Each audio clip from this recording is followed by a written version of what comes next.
सहनाववतु सहनौ भुनक्तु सह वीर्यं करवावहै तेजस्विनावधीतमस्तु मा विद्विषावहै। ओम शांति शांति शांति। श्री गणेशाय नमः। ओम श्री सरस्वत्यै नमः। ओम श्री गुरुभ्यो नमः। वक्रतुंड महाकाय सूर्यकोटिसमप्रभ निर्विघ्नं कुरु मे देव सर्वकार्येषु सर्वदा। या कुन्देन्दुतुषारहारधवला या शुभ्रवस्त्रावृता या वीणावरदण्डमण्डितकरा या श्वेतपद्मासना या ब्रह्माच्युतशङ्करप्रभृतिभिर्देवैः सदा वन्दिता। सा मां पातु सरस्वती भगवती निःशेषजाड्यापः। गुरुर्ब्रह्मा गुरुर्विष्णु गुरुर्देवो महेश्वरः गुरुरेव परं ब्रह्म तस्मै श्री गुरवे नमः। दक्षिणे लक्ष्मणो यस्य वामे तु जनकात्मजा पुरतो मारुतिर्यस्य तं वन्दे रघुनन्दनं। मनोजवं मारुततुल्यवेगं जितेन्द्रियं बुद्धिमतां वरिष्ठं वातात्मजं वानरयूथमुख्यं श्रीरामदूतं शरणं प्रपद्ये। बोला राजाधिराज श्री रामचंद्र भगवान की जय। आता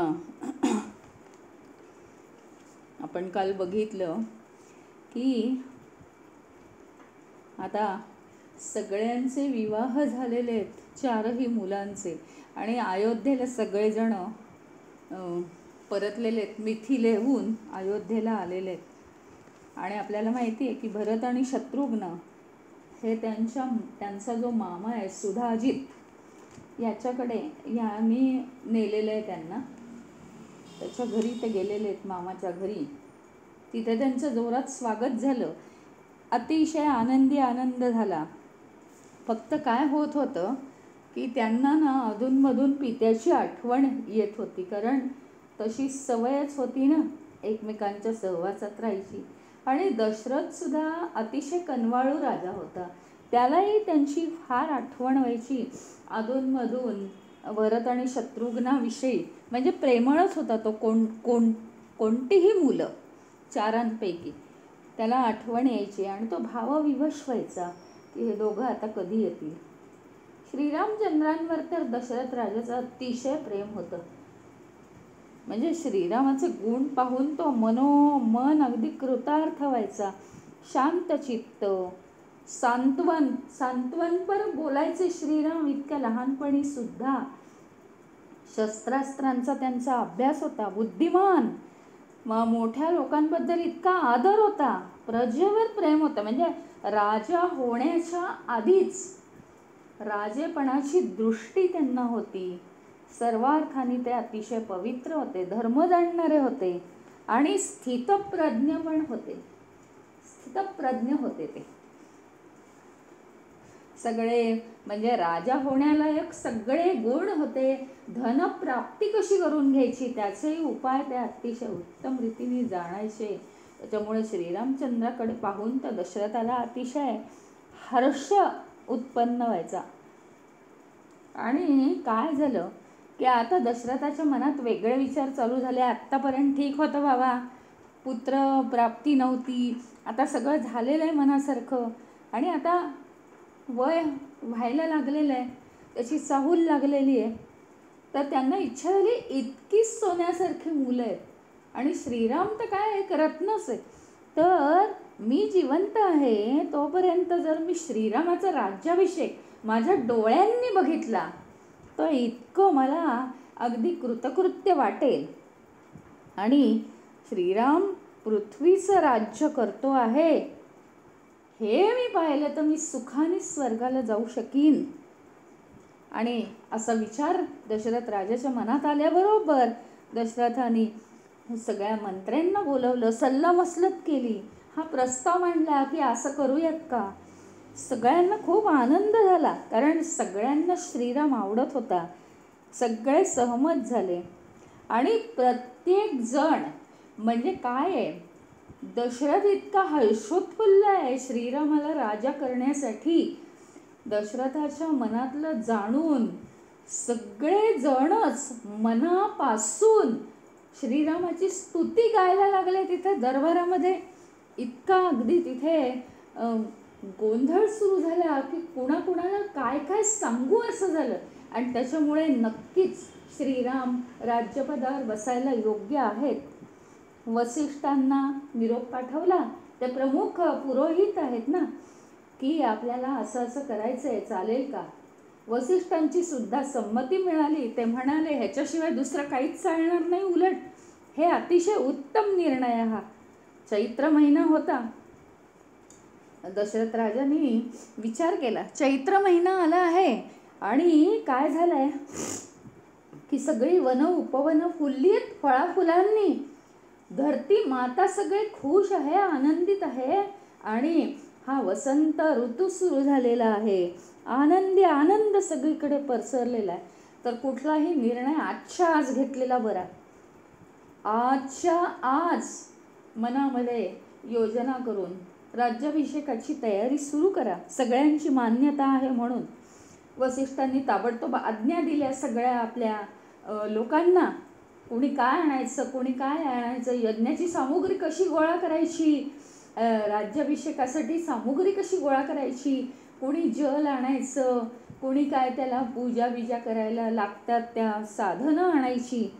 आणि अशी तयारी झाली. पण त्याच्यासाठी ब्राह्मणांना बोलवलं गेलं, दानं दिली गेली. सूर्योदय होण्यापूर्वी स्वस्ती वाचन झालं सुद्धा. आणि सुमंत्रांना सांगितलं, सुमंत्र हे मुख्य, तर त्यांना सांगितलं की आता श्रीरामाला घेऊन या तुम्ही.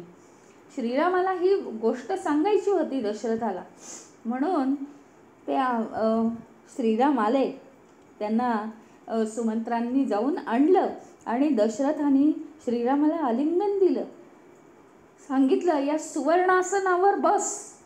त्यांना बसवलं आणि दशरथाच्या डोळ्यांची अक्षरशः तृप्ती झाली, एक तृप्ती. त्यांनी सांगितलं, श्रीरामा तू माझ्यापेक्षा सर्वार्थाने राज्य करायला श्रेष्ठ आहेस. उद्या पुष्य नक्षत्राच्या मुहूर्तावर तुला काय करायचं आहे, राज्याभिषेक करायचा आहे. युवराज पद तुला ग्रहण करायचे. प्रजेला प्रसन्न ठेव, नेहमी न्यायाने वागव, न्यायामध्ये तत्पर राहा. राजनीतीच्या असे अनेक गोष्टी दशरथाने श्रीरामाला जवळ बसून समजवल्या.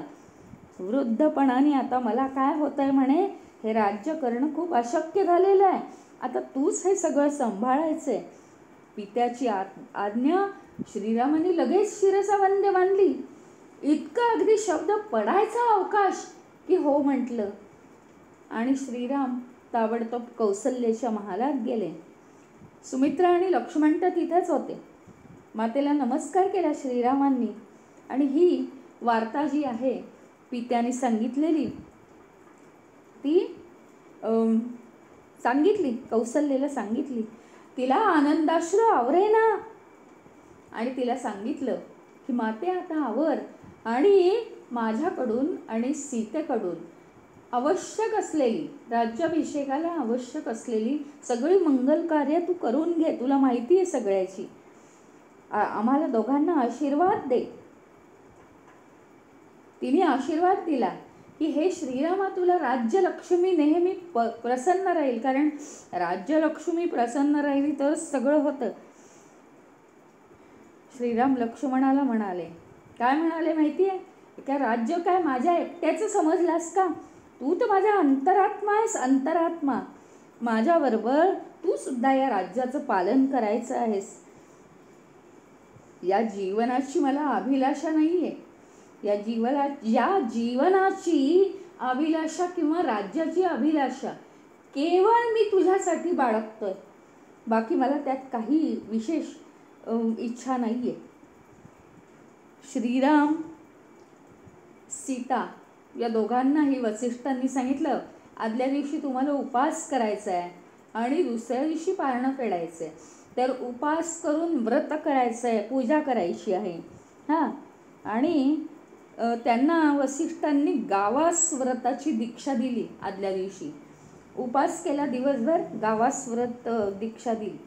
मग त्या दोघांनी मिळून वसिष्ठांची पूजा केली, कारण ते मुख्य पुरोहित आहेत.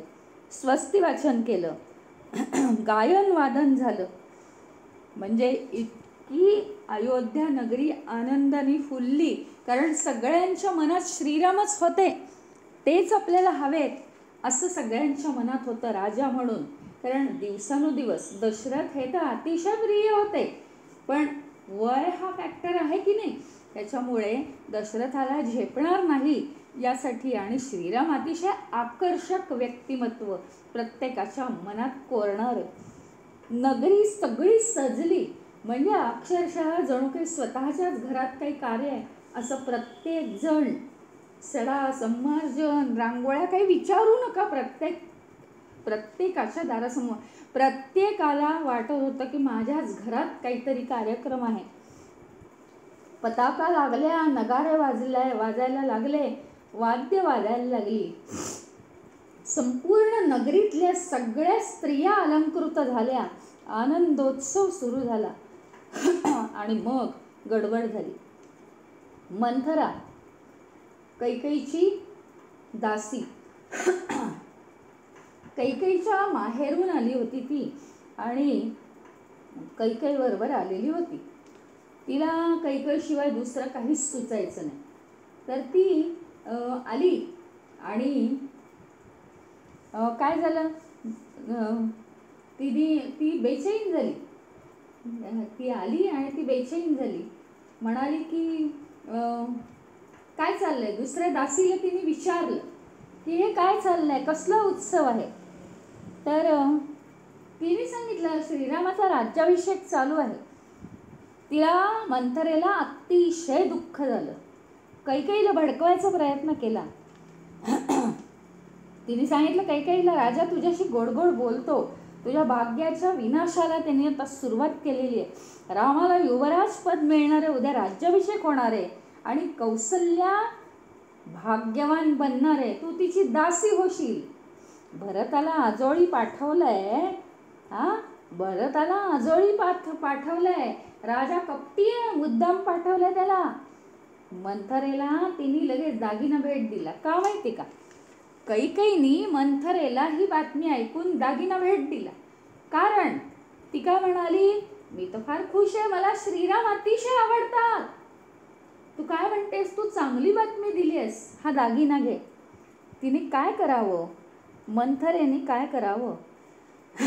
मला तर म्हणे, कैकेयी म्हणाली, मला तर भरत आणि श्रीराम याच्यात भेद वाटतच नाही. तर तिने तो दागिना जो आहे तो फेकून दिला. ती म्हटली मी खुश नाहीये. पण कैकेयीला म्हणाली तू मूर्ख आहेस, कारण काय, ती जरी तिची दासी असली तरी ती लहानपणापासून तिची दासी आहे, त्याच्यामुळे बरोबरीच्या सारखंच वागते. ती म्हणाली तू मूर्ख आहेस, राम राजा आणि भरत त्याचा सेवक होईल, कौसल्या राजमाता होईल आणि तू तिची सेविका होशील, आणि त्याचप्रमाणे सीता राणी होईल आणि तुझी सून ही तिची सेविका होईल. हे तुला कळतंय की नाही. कैकेयीची प्रशंसा चालूच होती. राम इतका चांगला आहे, राम ज्येष्ठ पुत्र आहे, राम सर्वज्ञ आहे, राम गुणी आहे आणि तोच व्हायला पाहिजे राजा, कारण घराण्याची ही रीत आहे की ज्येष्ठ पुत्रच राजा व्हायला पाहिजे आणि त्याच्यात कमी काही नाहीच आहे. ती पुन्हा पुन्हा तिला म्हणायला लागली कैकेयीला, मूर्ख स्त्री, भरताला आत्ताच राज्य मिळवून घे, नंतर काही मिळायचा चान्सच नाही, नंतर कधीच मिळणार नाही. एकदा जर राम राज्यावर आला तर इतका तो लोकांचा आकर्षक आहे, इतका लोकांचा आवडता आहे की कधीही त्याला नंतर भरताला चान्स मिळणार नाही. तुझा पुत्र भरत आहे, सगळ्यांचा सारखा विचार करू नकोस, भरताला राज्य प्राप्त करून घे. मग भरताला राज्य मिळायला अडथळा येईल, आणि तो जर अडथळा नको असेल तर भरताला तू राज्य प्राप्त करून घेच, पण रामाला कुठेतरी लांब घालवून दे, असं तिला सांगितलं. आता कैकेयी भडकली. तिच्या डोक्यात तिने पेरलं ना, आता ती भडकली. ती म्हणाली, असं आहे काय, मग आता तू मला उपाय सांग. मी काय करू ह्याच्यावर, उद्या तर राज्याभिषेक आहे, आता काय करणार. मंथरा तिला आठवण देते. काय आठवण देते म्हणे, एकदा देव आणि असुर यांचं युद्ध जुंपलं होतं. कसं जुंपलं तर 100 नावाचा जो राक्षस आहे त्यांनी इंद्राशी युद्ध पुकारलं. दशरथ महाराज कसे होते, नीतिमान होते ना, आणि देवांना मदत करायची म्हणून त्यांनी काय केलं, तर त्यांनी या देवांना मदत करावी म्हणून असुरांशी युद्ध पुकारलं, मदतीला गेले देवांच्या. तर असुरांनी त्यांना जर्जर करून सोडलं आणि दशरथ महाराज बेशुद्ध झाले.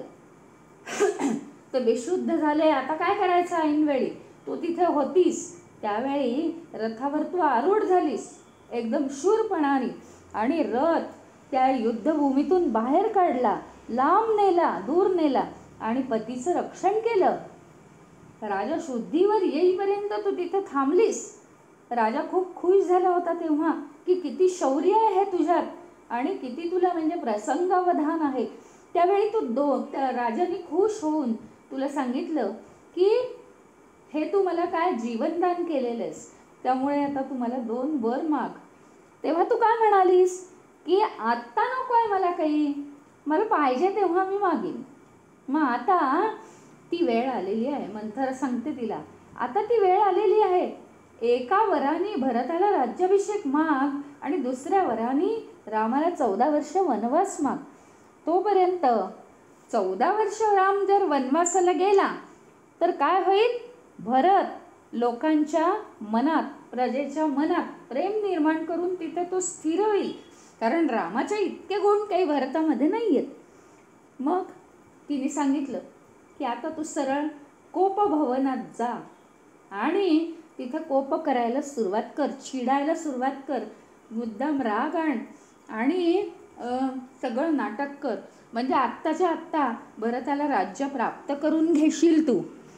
मग कैकेयी कोपभवनात गेली, दागिने काढून फेकले, जमिनीवर लोळायला लागली, मोठ्या मोठ्याने शोक करू लागली आणि ओरडायला लागली, राम जर वनवासाला गेला नाही तर मी यमलोकी जाईन. तेवढ्यात तिथे राजा दशरथ आला. कशासाठी राजा दशरथ आला माहिती आहे का, श्रीरामाच्या राज्याभिषेकाची बातमी कैकेयीला द्यावी म्हणून प्रथम तिच्या महालात आला. अजून कौसल्य आणि सुमित्रेला कळायचंच आहे, तर प्रथम तिच्या महालात आला आणि तिला ही बातमी द्यावी म्हणून तो गेला तिथे. आणि ही का बरं जमिनीवर लोळते हे पाहून तो अतिशय दुःखी झाला. तर ती काय ऐकेच ना, म्हणजे कशानेच काहीच ऐकेना आणि काही कळूही देईना त्याला. तो म्हटला, मला इतकी घाई आहे, तू आता शांत होतेस की नाही आणि जे तुझ्या मनात असेल ते सांग. आणि राजा म्हणतो, शेवटी इतका कंटाळून जातो, कारण ती तशी हट्टीच असते. शेवटी म्हणतो राजा की शपथ घेतो मी की तुला जे आवडेल, तुला ज्या गोष्टींनी प्रसन्नता येईल असंच मी करीन. तर शेवटी ती थांबते. ती म्हणते, परत आता एक शपथ घ्या तुम्ही की मी तुझी इच्छा पूर्ण करीन अशी शपथ घेतो, तरच मी इच्छा सांगते म्हणे माझी. बरं तसं करतो. आता त्याच्या डोक्यात तर काहीच येत नाही. भरत म्हणतो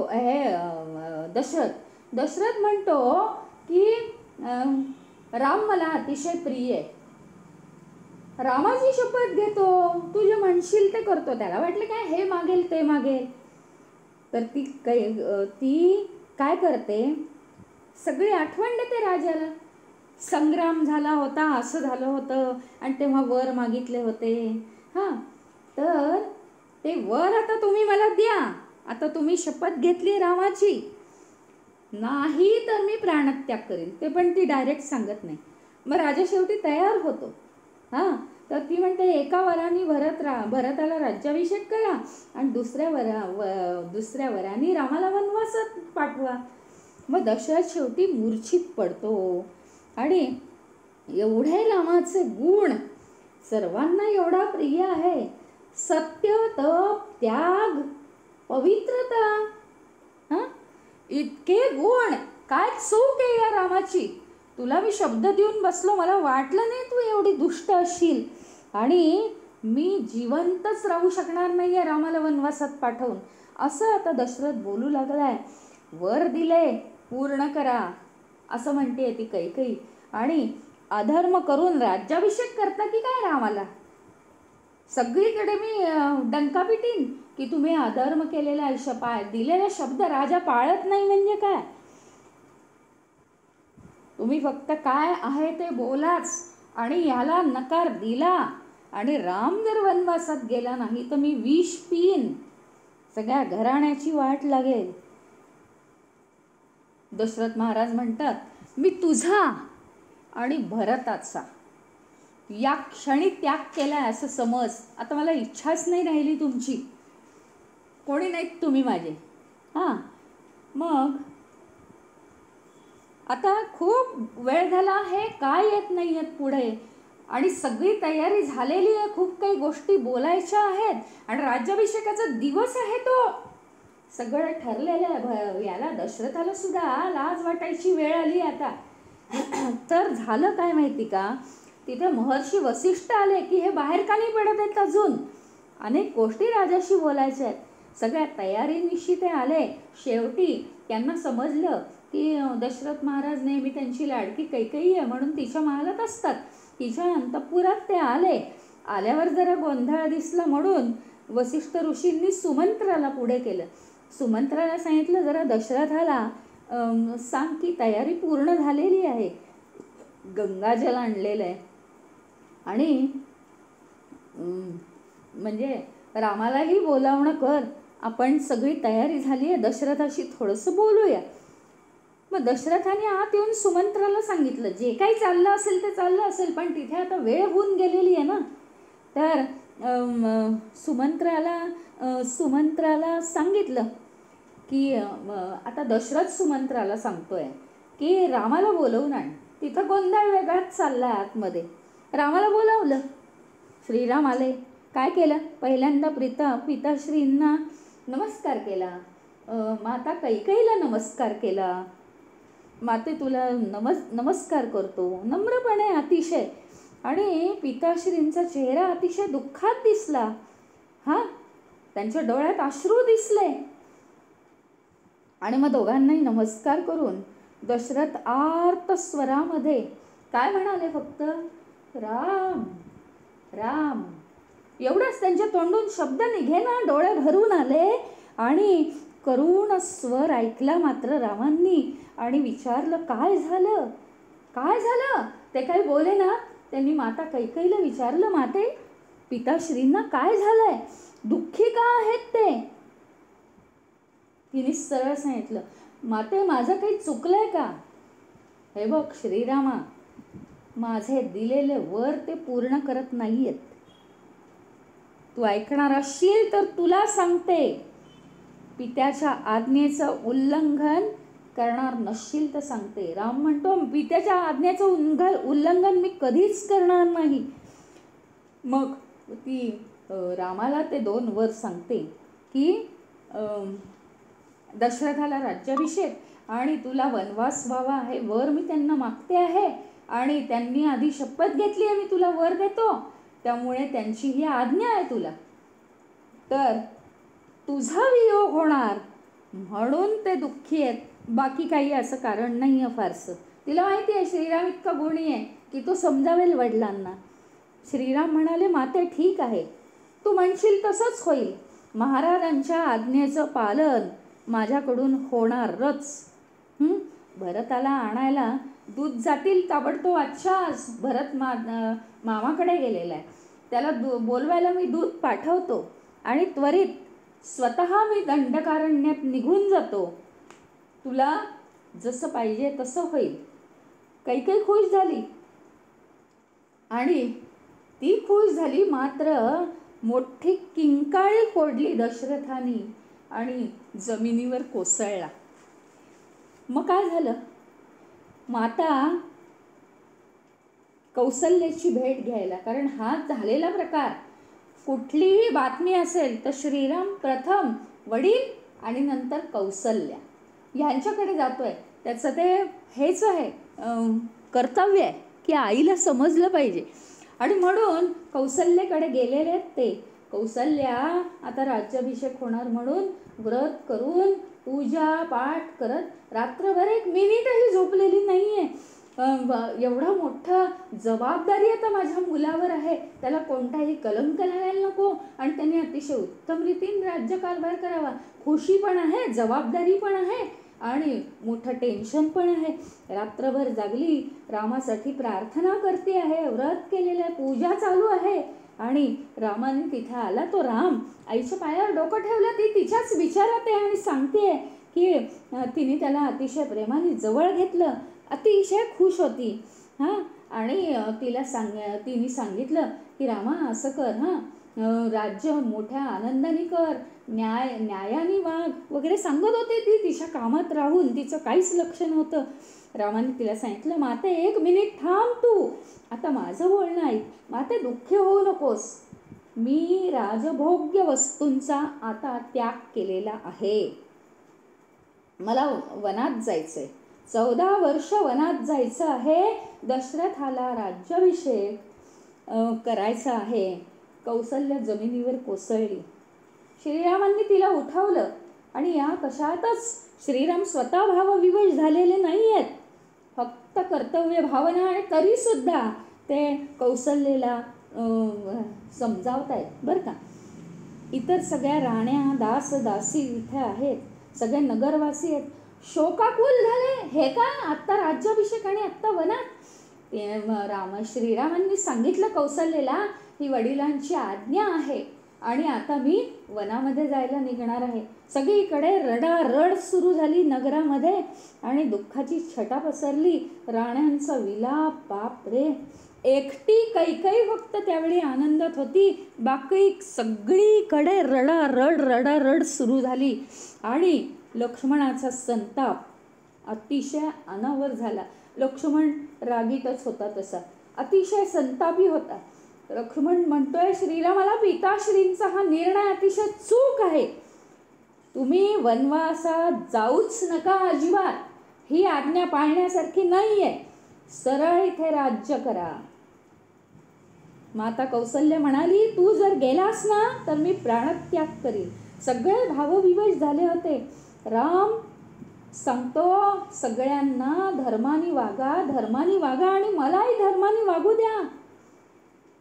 सांगतो की महाराज, दशरथ महाराज, हे माते, हे दशरथ महाराज, हे तुझे पती आहेत, तीच तुझी गती आहे आणि तोच तुझा धर्म आहे. जे पती सांगेल तेच झालं पाहिजे. आपण सगळ्यांनी मिळून राजा दशरथाची आज्ञा पाळली पाहिजे, पिताश्रींची आज्ञा पाळली पाहिजे. लक्ष्मणा, तू अपमानाची भावना काढून टाक मनातून. एक तुला सांगतो, त्यांनी सांगितलं, अशा वेळेस म्हणजे आत्ता राज्याभिषेक आणि आत्ता वनात जायचं, किती मनाची मोठी तयारी लागते. मनाची तयारी हा प्रश्नच नाही आहे इथे. धर्मात जाणणारे आहेत राम. तर ते म्हणाले की एक तर तुला सांगतो, पिताश्री कैकेयीच्या शब्दात अडकलेले आहेत. आणि दुसरं म्हणजे की कैकेयीला दोष देण्यात अर्थ नाही, तर विधात्याने कैकेयीला अशी बुद्धी दिली आहे आणि मला वनात पाठवायचं ठरवलं आहे, तर काहीतरी नक्कीच योजना असणार की नाही, काहीतरी नक्कीच प्रयोजन असणार, त्यामुळे मला वनवास स्वीकारावा लागतो. पहा, एखादी गोष्ट म्हणजे एखादी परिस्थिती आपल्यावर जर हल्ला करून आली असेल तर ती स्वीकारणंच योग्य असतं, कारण तो नियतीचा खेळ असतो, नियतीने मांडलेला डाव असतो. याला दैवच कारणीभूत आहे श्रीराम म्हणतात. दैव समर्थ आहे आणि दैवानीच हे घडवलेलं आहे. दैवाच्या विधानाप्रमाणेच आपल्याला वागलं पाहिजे. त्याला धुडकावून दिलं तर आपण धुडकावले जातो. मला राज्य आणि वनवास दोन्हीही सारखेच आहे, काही फरक नाही आहे मला. आणि दैवाचा प्रभाव आहे ना, अद्भुत आहे, अद्भुत. आत्तापर्यंत माता कैकेयी अशी वागली आहे. भरत आणि श्रीराम एकच होते तिला, अतिशय प्रेमळ मनाने. पण आज ती कशी झाली आहे? कैकेयी आणि पिताश्री यांची चूकच नाही आहे. माझं दैव उलटलंय म्हणायचं. कौसल्या वनात येण्याचा हट्ट करायला लागली श्रीरामाला. आणि श्रीरामाने शेवटी समजावलं तिला की जिथे पती तिथे पत्नी, वृद्ध पतीची सेवा हे तुझं पहिलं कर्तव्य आहे. मग ती शांत झाली ती आणि तिने रामाला आशीर्वाद दिला. वनयात्रेसाठी मंगलपूर्वक स्वस्तिवचन सुद्धा केलं तिने लगेच बसून. इतकं म्हणजे स्वतःला बदलावं लागतं. त्याच्या डोक्यावर अक्षरा टाकल्या, चंदन कुंकू लावलं आणि उत्कर्षासाठी तिने जप सुद्धा केला. सद्गदित झाली आणि रामाला आशीर्वाद दिला आणि मातेच्या चरणांना रामाने स्पर्श केला अतिशय भावना विवश होऊन. पण कुठेही त्याचा तोल गेलेला नाहीये, कुठेही तोल गेलेला नाहीये. मग श्रीराम आता कौसल्याला समजावणं झालं. अतिशय धर्माने वागणारा, कुठंही त्याच्या मनाचा तोल जात नाहीये. प्रथमतः पिताश्री, नंतर कौसल्या माता, प्रत्येकाला मान व्यवस्थित. आता सीतेकडे गेलेला आहे तो, सीतेच्या महालाकडे गेला आणि सीता म्हणजे याच आनंदात आहे. आपल्या पतीला राज्याभिषेक होणार, आपल्या पतीला राज्याभिषेक होणार म्हणून ती खुश झालेली आहे. श्रीराम अतिशय चिंताग्रस्त आहे आणि भर आनंदाच्या वेळी श्रीरामाला कोणती चिंता असं तिला एकदम वाटलं. त्याच्याकडे लक्ष गेलं. श्रीरामाला आता मात्र आवेग आवरेना की ही पूर्णपणे माझ्यावर अवलंबून आहे. हिला कोणत्या शब्दात मी आता काय सांगू? मातेला समजावणं, इतरांना समजावणं गोष्ट वेगळी असते. काय असतं की पती आणि पत्नी एकच असतात मनाने, आणि मी तिला कोणत्या शब्दात समजावू असा श्रीरामांना मोठा प्रश्न पडला आणि त्यांचा बाण सुटला. डोळ्यातून घळाघळा अश्रू वाहू लागले, शोक प्रकट झाला आणि त्यांनी सांगितलं, हे धर्मपरायण सीते, तू धर्मपरायणस आणि महाराज मला वनात पाठवतायत. त्यामुळे 14 वर्षाचा वनवास करायला, 14 वर्ष मी वनात राहणार आहे, ऋषितुल्य जीवन जगणार आहे, तुला निरोप द्यायला आलोय. भरत आता युवराज पदावर आहे आणि त्याच्याशी सुद्धा, म्हणजे भरत जरी युवराज पदावर असलं माझ्या जागी, तरी त्याच्याशी सुद्धा आपल्या लहान पुत्राप्रमाणे तू वाग, प्रेमाने वाग. माता पिता यांना रोज प्रणाम करत जा आदराने, त्यांचं सगळं ऐक, सर्वांना प्रसन्न ठेव आणि कुणालाही कष्ट होऊ देऊ नकोस तुझ्या वागण्याने. मी निघतो. सीता म्हणाली, स्त्री हे काय आहे? पतीच्याच भाग्याचं अनुकरण करते नेहमी.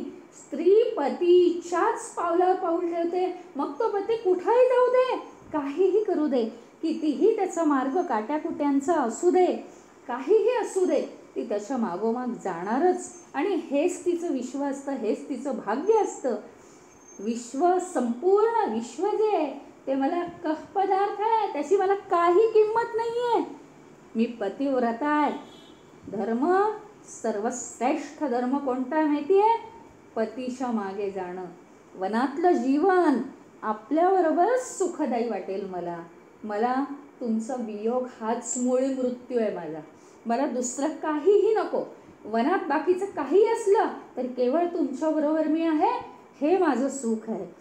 श्रीराम तिला खूप परावृत्त करत होते की नको येऊस तू, नको, कारण तिथे जंगली श्वापद आहेत, राक्षस आहे, त्यांची माया आहे, करणार का? मी तुला कसं सांभाळणार आहे एकटा? आणि प्रश्नच होता ना, श्रीरामांना कुठे जावं लागलं राक्षसांची युद्ध करायला, आणि हिला काही झालं तर, आणि तसंच घडलं ते, म्हणून त्यांना ती भीती होती. सीता म्हणाली, माझं भविष्य जे असेल ते असेल. तिने सांगितलं म्हणे, मी तुम्हाला एकदा सांगितलं होतं की एकदा ज्योतिषाने माझ्या हस्तरेषा पाहून सांगितलं होतं की मला वनवास आहे, पण तेव्हा मी हसण्यावारी घालवलं. वनवास कसला? राजाच्या घरात आहे मी, आणि राजाच्या घरातून परत राजाच्याच घरात आलेली आहे. तर मी तुम्हाला ही गंमत म्हणून गोष्ट सांगितली होती, पण ते खरं निघालेलं आहे. आणि माझ्याही जर नशिबात वनवास आहे तर तुमचा वनवास काय वाईट आहे का? दोघांचंही एकच झालं ना, पुन्हा एकाच मार्गावर होतं. पण आणि पतीच्या सुखदुःखात पत्नीचा समान वाटा आहे. आणि एवढं बोलून ती अश्रू ढाळायला लागली. ती काही केलं ऐके ना, तिला आवरे ना म्हणजे हे दुःख, आणि ती हळूहळू बेशुद्ध झाली. असं जर झालं श्रीरामाच्या मागे तिचं, तर तिला कोण आहे, म्हणजे जवळचं कोण आहे? हे तरी भाऊबंद आहेत, सगळे एकमेकांना सांभाळून घेतील, एका घराण्यातले आहेत, पण तिला कोण आहे? रामाने हे सगळं बघितलं आणि तिला उठवलं. तिच्या मनाची पूर्णपणे तयारी आहे वनवास सोसण्याची, हे त्यांनी जाणलं आणि कबूल केलं की चल माझ्याबरोबर चल. आणि सीतेने काय केलं? अतिशय खुश झाली. घरातल्या सगळ्या मौल्यवान वस्तू तिने भराभर दान केल्या. म्हणजे बघा ना तुम्ही, काय काय आपल्याकडे साठवलं असतं ना. एखादा जरी घरात कधीतरी कुणाचा तरी विवाह झाला तरी केवढ्या वस्तू, केवढ्या साड्यांपासनं आणि काय काय, म्हणजे जन्मभर आपण ते साठवलेलं असतं प्रेमाच्या गोष्टी. आणि आता तर ह्यांचे तर सुरुवातीचे दिवस आहेत, तरी तिने काय केलं? नाही, मला त्याच्यात रस नाही आहे, मला श्रीरामच हवा आहे. आणि म्हणून तिने काय केलं तर त्या सगळ्यावर पाणी सोडलं. भराभर भराभर भराभर दानं केली. सगळ्या चांगल्या चांगल्या वस्तू योग्य योग्य लोकांना बोलवून देऊन टाकल्या. कितीतरी नगरवासी होते, कितीतरी ब्राह्मण होते, ज्याला ज्याला जे जे उपयोगी पडेल सगळ्या वस्तू तिने दान केल्या. उलट आनंदाने ब्राह्मण भोजनं घातली तिने. सगळे तयारच असतात आणि ती श्रीरामाबरोबर जायला मिळणार या आनंदात ती अतिशय होती. मग पुढे काय झालं? वनवासाची बातमी सगळीकडे पसरलेली आहे. इकडे लक्ष्मणालाही कळलेलं आहे. आता लक्ष्मणाचे डोळे भरून आलेत अश्रूंनी. त्यांनी श्रीरामाचे चरण असे घट्ट पकडून ठेवलेत. हे बघ श्रीरामा, मी तुला हालू देणार नाही माझ्याशिवाय. काहीही झालं तरी मला माहीत नाही, तू इथून जायचं नाहीस. आणि तुला जर जायचं असेल तर मी पण वनात येणार. तू आणि सीतामाता सुद्धा चालली आहे, सीतामाई सुद्धा चालली आहे, तर तुमच्या दोघांचं रक्षण कोण करणार? मला तुझ्याशिवाय वेगळं आयुष्यच नाही आहे. तर मी पण येणार तुमच्या रक्षणासाठी. ऐश्वर्य, सुख, स्वर्ग, अरे इतकंच काय, पण अख्ख्या पृथ्वीचं राज्य दिलंस तरी ते मला नको आहे. श्रीराम त्याला खूप समजावतो, मनाई करतो यायला की तुझं आयुष्य नाही आहे, वनवास हा मला आहे, कशाला येतोस तू माझ्या मागे. आता तो सांगतो की कौसल्या माता आहे, सुमित्रा माता आहे, यांची काळजी कोण घेणार? तू इथे राहा ना, पिताश्री आहेत, सगळ्यांची काळजी घे. भरताला राज्य करायचं आहे तर तू त्यांची काळजी घे. तर हा सांगतो भरत व्यवस्थित पार पाडेल, त्यांची सगळी काळजी करेल. आणि काय आहे ते मला माहीत नाही. त्यातनं सुद्धा कौसल्या अतिशय स्वतःच्या पायावर उत्तमपणे उभी आहे. ती माझ्या आईची काळजी घेईल, त्यात तू काही काळजी करू नको. अतिशय त्याला दुःखाश्रू येतात आणि तो कळवळून म्हणतो की हे श्रीरामा, मी नाही रे तुझ्याशिवाय राहू शकणार नाही.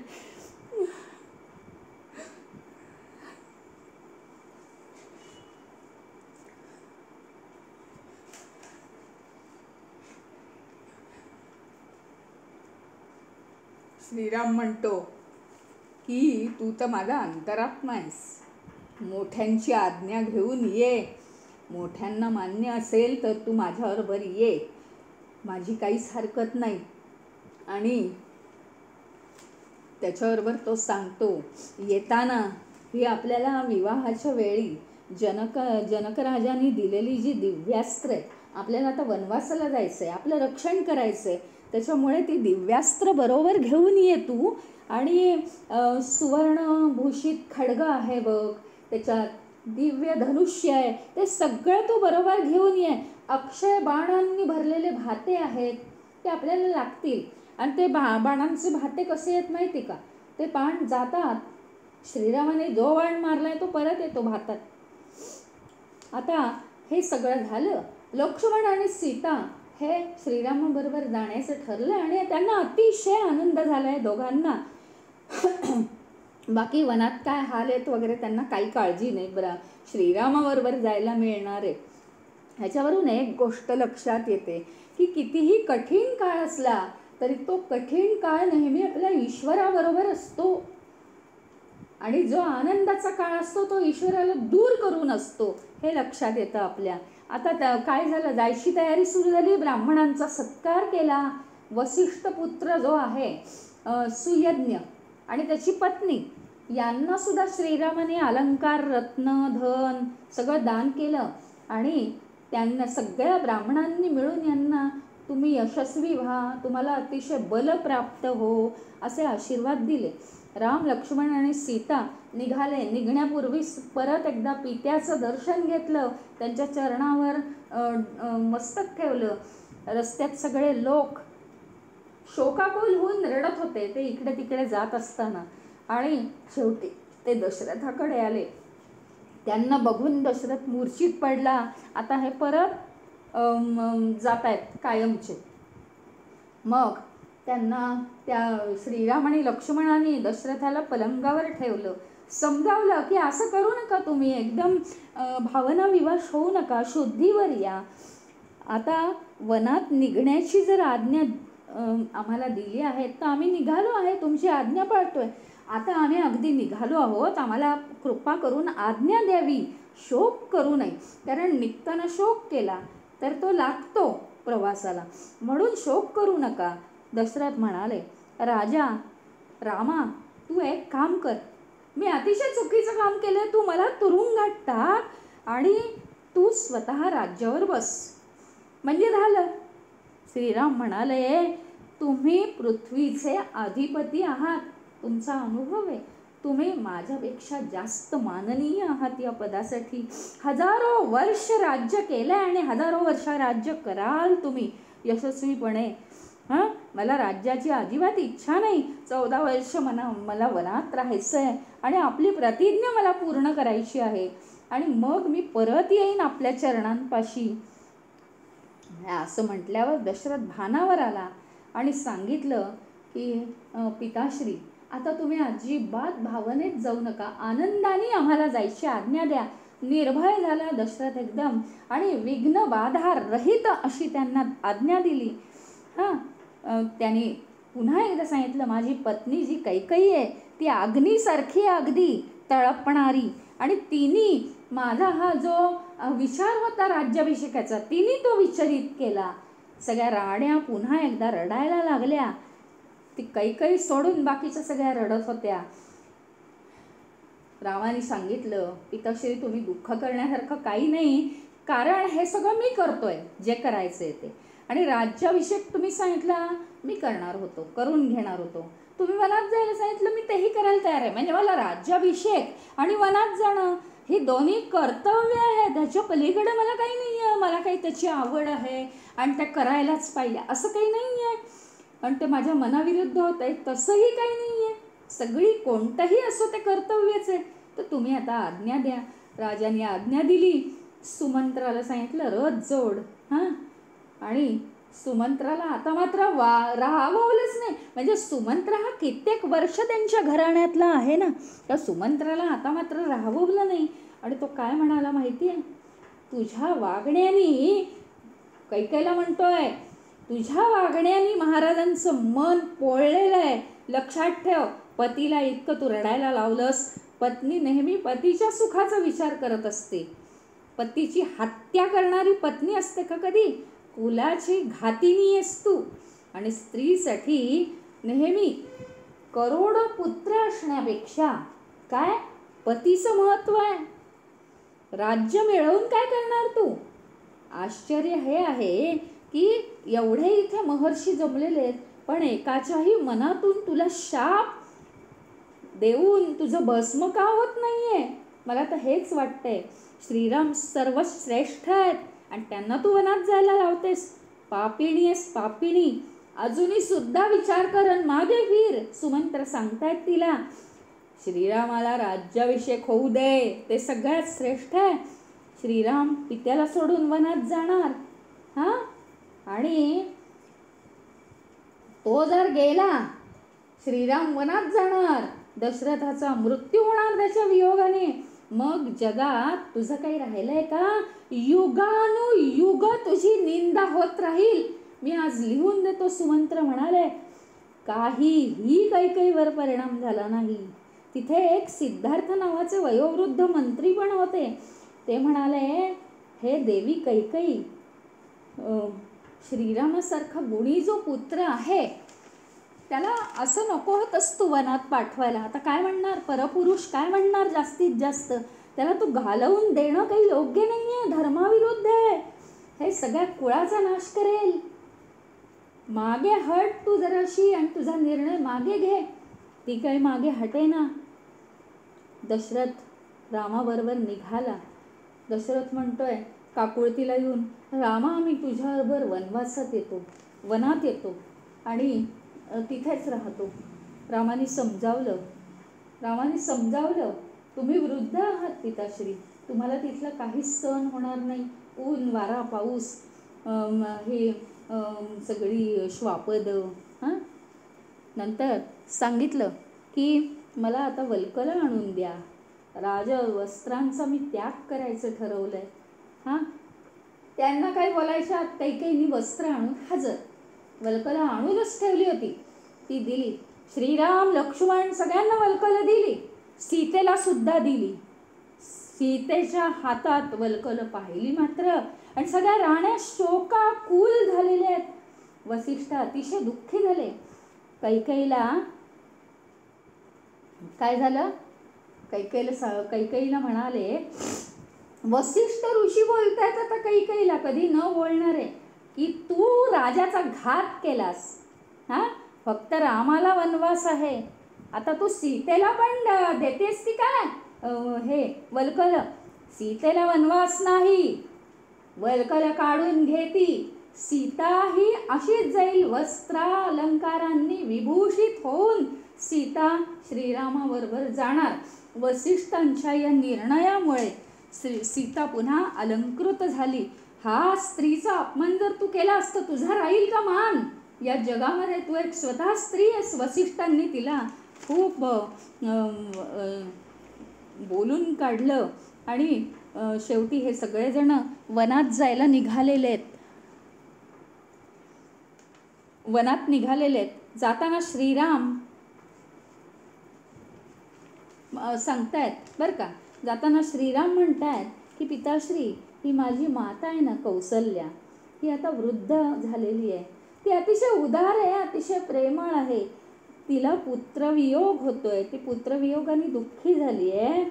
तिचा योग्य तो सन्मान करा आणि सांभाळ करा, तिच्याकडे लक्ष द्या. दशरथाने आता सुमंत्राला सांगितलं, त्यांना तू गावाबाहेर सोडून ये, असं इथूनच नको सोडूस, त्यांना घेऊन जा रथात बसवून, गावाबाहेर जा आणि मग ये तू परत. सीता वस्त्रालंकार घातले, तिने सुशोभित झाली, विभूषित झाली आहे. आणि कौसल्येने आता तिला प्रेमाने जवळ घेतलंय आपली सून म्हणून, आणि तिला सगळा पतिव्रता धर्म समजावून सांगितलाय. सत्य सदाचार यांचं पालन कर, शास्त्राच्या आज्ञा पाळ, कुळाच्या मर्यादा राख, आणि पती हा एकच देव असतो स्त्रीसाठी, असं तिला सांगितलं. आणि वनवासी जीवन तू आता सुखाचं करून घे, दुसरा काही तुझ्या पुढे उपाय नाही आहे, निघाली आहेस म्हणून. आणि सीतेने मी तसंच करीन म्हणून तिला कबुली दिली. कौसल्येला खूप भरून आलं. श्रीरामांनी तिला जवळ घेतलं कौसल्येला आणि तिला समजवलं, पित्याकडं तू कधीही बोट दाखवू नकोस की यांच्यामुळे मला दुःख झालं, असं करू नकोस. वनवासाचा काळ आता लवकरच संपेल, म्हणता म्हणता संपून जाईल आणि मी परत येईन तुमच्या चरणाजवळ. मला तेव्हा आनंदच होईल. सगळ्या मातांचे आशीर्वाद घेतले, दशरथांच्या चरणावर डोकं ठेवलं आणि निघाले. सुमित्रेने लक्ष्मणाला बोलवून काय सांगावं, श्रीराम तुझी परमगती आहेत, सेवेत कधीही चूक करू नकोस, आचार धर्म पाळ, क्षण श्रीरामाच्या सेवेत घालव, तुमचे सगळ्यांचे मार्ग मंगलमय होऊ दे. सगळे रथ निघाले. अनेकांना आता हुंदके येऊ लागले, सगळ्या नगरवासियांना, राण्यांना सगळ्यांना हुंदके येऊ लागले. अनेकांना मूर्छा आली, सगळ्यांची हृदय विदीर्ण झाली आणि कोणी कोणी त्या रथामागे धावू लागले. हे दुःख थांबवावं म्हणून श्रीरामांनी रथ अतिशय तीव्र करायला सांगितला. रथाची गती वाढवली. काही जण रथामागे धावत धावत रडत रडत येतातच. रामा रामा थांबा थांबा. राम म्हणतात शोक आवरा, आता बाळांनो शोक आवरा आणि निघा. तुम्हीही धर्माने वागा आणि मलाही धर्माने वागू द्या. भरत आणि दशरथ यांना प्रेम द्या, त्यांना समजवा. ते अतिशय दोघंही प्रेमळ आहेत, आमच्यासाठी तळमळत आहेत. तुम्ही भानावर या सगळेजण आणि त्यांना समजवा. करता करता तमसा नदी आता दिसू लागली. घोडे मोकळे सोडले. रात्रीची वेळ झाली. तमसा नदी दिसू लागली. घोडे आता मोकळे सोडून दिले रथाचे आणि या तमसा नदीच्या किनाऱ्यावरच आपण रात्र काढायची असा त्यांचा विचार पक्का झाला.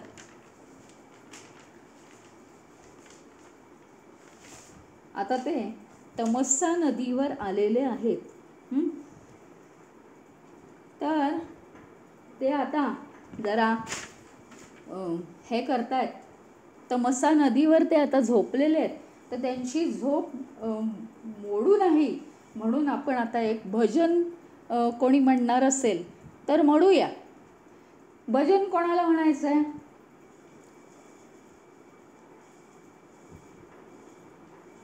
कोणी भजन म्हणणार आहे का? हा.